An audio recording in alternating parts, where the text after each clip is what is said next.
दोस्तों, मुझे पता है आप सब लॉकडाउन में बोर हो रहे हैं, तो मैं आपकी बोरियत दूर करने के लिए लाया हूँ hello app, India's leading social media platform.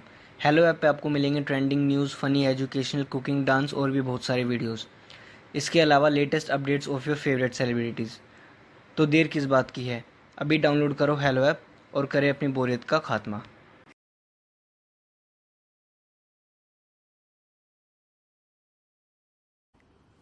Savitri 2 बेटों की माँ थी। उसे इस बात पर बड़ा घमंड था। वो मानती थी कि बेटे घर की शान होते हैं। ये ले सावित्री, मिठाई खा, मेरे यहाँ पोती पैदा हुई है। ये सुनते ही सावित्री मुंह बना के कहती है, अरे तू तो लुट गई, बर्बाद हो गई, तेरे यहाँ लड़की पैदा हो गई। अरे तू ऐसा क्यों कह रही है? मैं तो बहुत खुश हूँ। अरे जब तेरी पोती के पीछे तुझे खर्चे पर खर्चे करने पड़ेंगे ना, तब ये तेरी सारी खुशी गम में बदल जाएगी। पहले लड़की की पढ़ाई लिखाई का खर्चा, फिर उसकी शादी का खर्चा। अरे आजकल की शादियाँ कितनी महंगी हो गई है। गहने बनाओ, लाखों रुपए पानी की तरह बह जाते हैं। लड़कियां तो सिर्फ खर्चा करवाने के लिए ही पैदा होती हैं। इस तरह लड़कियों के प्रति अपने विचार व्यक्त करते हुए सावित्री ममता को लंबा चौड़ा भाषण देके चली जाती है। अब तो आप लोग इस कहानी में सावित्री देवी का पात्र अच्छी तरह समझ ही गए होंगे। कुछ समय बाद सावित्री की बड़ी बहू भी एक लड़की को जन्म देती है। फिर क्या था, सावित्री पूरा आसमान सर पर उठा लेती है। हे भगवान, ये तू मुझसे किस जन्म का बदला ले रहा है? अरे मैं तो मंदिर में रोज आकर तुझसे कहती तो थी कि मुझे एक पोता चाहिए, और तूने मुझे पोती दे दी। इतनी मिठाइयाँ और प्रसाद चढ़ाने का क्या फायदा हुआ? तभी सावित्री की बहू निशा कहती है, क्या माँ जी, आप भी इतनी सी बात पर नाराज हो गई हैं? देखिए तो आपकी पोती कितनी सुंदर है, बिल्कुल आप पर गई है। अरे चुप कर, तुझे 9 महीने इतने महंगे महंगे काजू बादाम फल फ्रूट खिलाने का फायदा क्या हुआ? मेरे तो सारे पैसे बर्बाद हो गए। ये सुन सावित्री का बड़ा बेटा अजय कहता है, माँ, तुम सिर्फ नाम के लिए 2020 में रहती हो। असल में तुम्हारा दिमाग सैकड़ों साल पुरानी सोच रखता है। आज के जमाने में लड़का और लड़की में कौन फर्क करता है। मैं तो बहुत खुश हूँ कि भगवान ने मुझे लक्ष्मी के रूप में बेटी दी है। लेकिन सावित्री पर अजय की बातों का कोई असर नहीं होता। नालायक, अपनी पत्नी की जबान बोल रहा है। मेरा बड़ा बेटा तो हाथ से गया। लेकिन सावित्री देवी हार मानने वाली नहीं थी।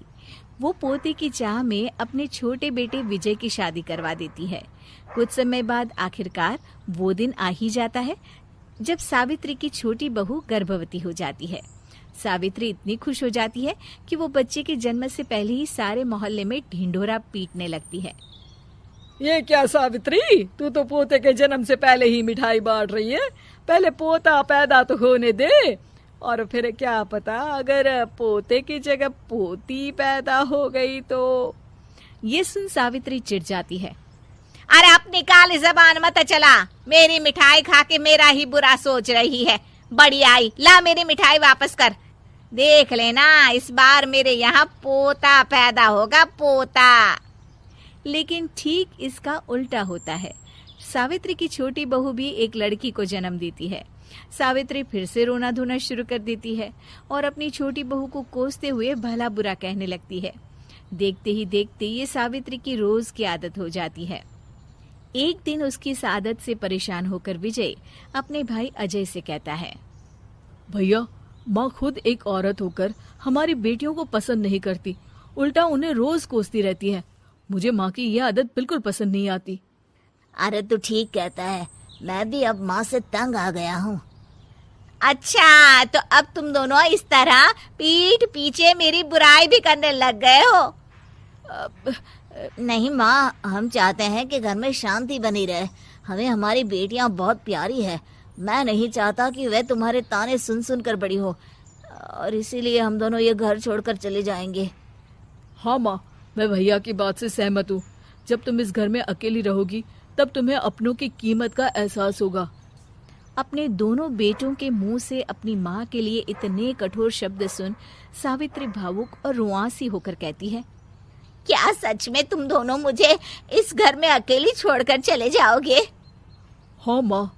हाँ माँ, अब पानी सर के ऊपर जा चुका है। मैं तुम दोनों के बिना नहीं रह सकती। अपनी सास के आंसू देख अजय और विजय की पत्नी अपने पतियों से लड़ पड़ती है। अरे जिसे जाना है वो जाए, मैं माँ जी को छोड़कर कहीं नहीं जाने वाली। भाभी आप ये क्या कह रही हैं? वही जो तुम सुन रहे हो, दीदी बिल्कुल सही कह रही है। हम बेटियों के संस्कार हमें सिखाते हैं कि सास माँ समान नहीं बल्कि माँ ही होती है और उस माँ की जिंदगी भर सेवा की जाती है। बेटे अपना फर्ज भूल सकते हैं लेकिन बेटियां नहीं। आप दोनों शौक से जा सकते हैं। माँ जी, हम दोनों के रहते आपको किसी बात की फिक्र करने की जरूरत नहीं। फिर क्या था, सावित्री के ऊपर छाए बेटों के घमंड के बादल उसकी बेटी स्वरूप बहुओं के तेज के आगे आंसू के रूप में परिवर्तित होकर सावित्री की आंखों से बहने लगते हैं और वो उन दोनों को गले लगा लेती है। मैं जिंदगी भर बेटियों को कोसती रही, लेकिन आज तुम दोनों को देख मुझे समझ आ गया कि बड़े अभागे होते हैं वो लोग जिनके घर बेटियां नहीं होती।